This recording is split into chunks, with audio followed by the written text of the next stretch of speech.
Oi everybody, Juliana here. Today is our second episode of the best Brazilian recipes.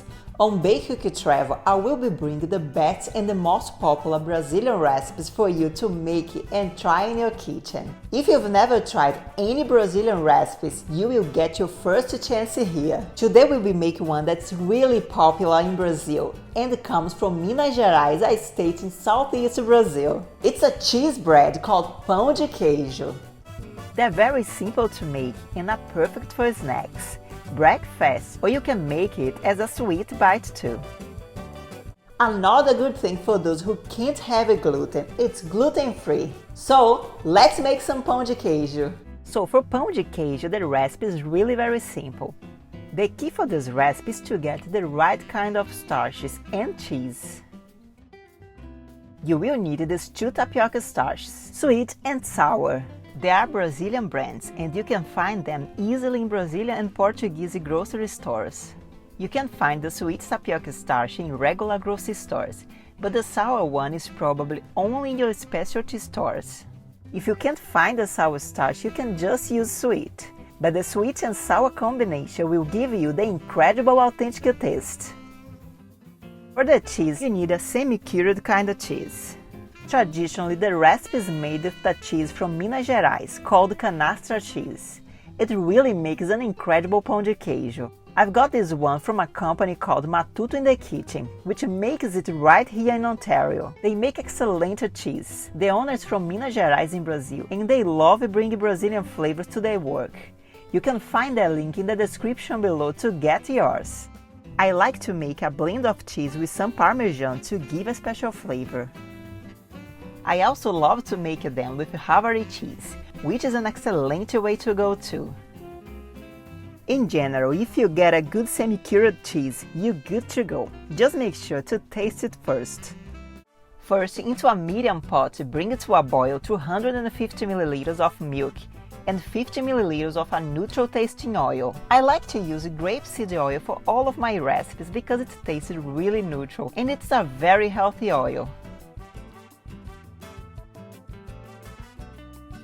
While the milk and the oil is heating, into a large bowl add 1 cup of sweet tapioca starch and 2 cups of sour tapioca starch.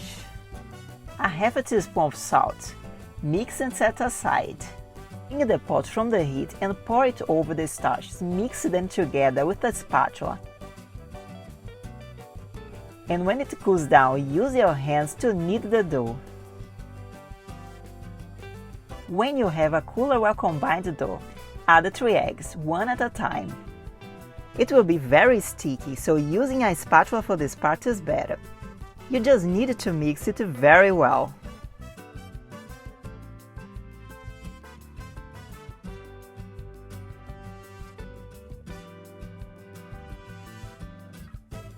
The dough will be more wet, and now it's time to add the cheese. You can process the cheese or just grate.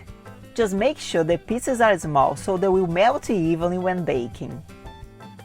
Add into the bowl 300 grams of canastra cheese or Havarti cheese and 70 grams of Parmesan cheese. Combine it well incorporated.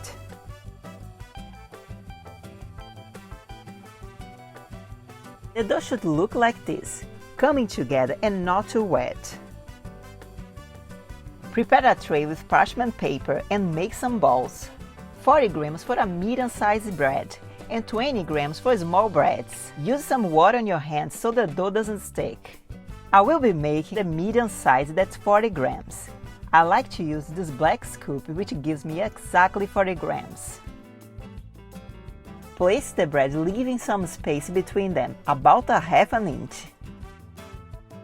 Bake the breads at 375 Fahrenheit or 190 Celsius for 25 minutes or until lightly golden. In the beginning they will spread a little, but don't worry, they will get high and beautiful.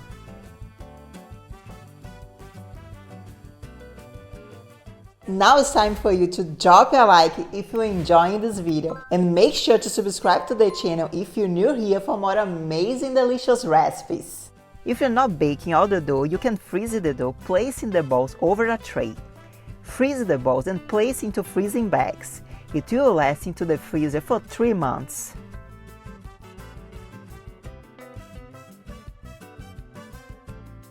Bring them out and let them cool down a bit.